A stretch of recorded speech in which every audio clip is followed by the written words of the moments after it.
Hello, this is Jonah Rosenblum, your Record-Courier Postgame Show, live from Quinn Field, a night they will never forget here in Streetsboro. The first tournament victory in school history, and what a way to do it against a powerhouse in St. Vincent-St. Mary, a team that's won 40-plus tournament games in the past, and a team that won a regional title just 2 years ago. And Streetsboro went up against, again, a powerhouse, trailed 6-0 at the half, the first time the Rockets have trailed at the half all season, trailed 14-7 in the second half, I believe even in the fourth quarter, early in the fourth quarter, and found a way to rally back. What a finish to this game, too. So Streetsboro rallies for the game-tying and go-ahead touchdowns. Both were fake handoffs inside, and Mason Climack tearing around the right end for a pair of touchdowns to give Streetsboro a 21-14 lead. And St. V, which was going power football all game long, suddenly goes into the spread. They have to, obviously. It's a 2-minute drive.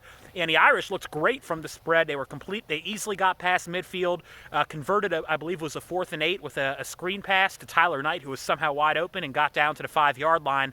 So first and goal from the 5, St. V looking to tie, perhaps even take the lead.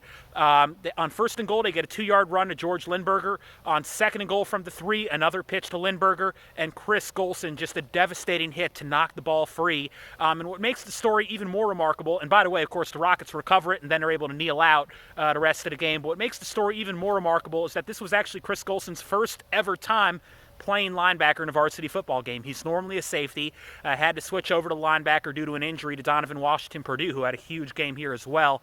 And Chris Golson came out with the hit that ultimately clinched the victory for the Rockets. But we just saw from Streetsboro, a team that was resilient all game long, again trailing at half for the first time, but also just the Rockets not able to run like they normally are. Normally the Rockets, they've been averaging like 8-9 yards carry all season, and they went up against a team that could go toe-to-toe with them up front. And I think the Rockets ended up averaging somewhere between 3 to 4 yards a carry compared to the 8 or 9 yards a carry they're used to. Struggled to run the ball at times, struggled to pass in the first half as well, just 11 passing yards at the half, I think under 100 total yards at the half, again for a Rockets team that just rolled over its opposition this year. But in the second half, we saw this group really come through big time. Certainly, there was the 2 fake inside handoffs that Climack took around the right end. But we saw Streetsboro stay patient with its jet sweeps, even after a couple were blown up. We saw Donovan Washington Purdue. Chris Riley Richardson was great in the first half running the football. Donovan Washington Purdue some fresh legs in the second half. He was also great running the football. Of course, Climack was great. He had all 3 touchdowns for Streetsboro and all coming on the ground. But we also saw Streetsboro, which doesn't pass the ball often, but they were able to pass the ball when they needed to in the second half. Just 11 passing yards in the first half, but I think 4 to 6 huge completions in the second half from Mason Climack, finding Golson, finding Carter Jockmo down the field. So just Streetsboro resilient, strong, and for the first time in school history, they're moving on to Week 12.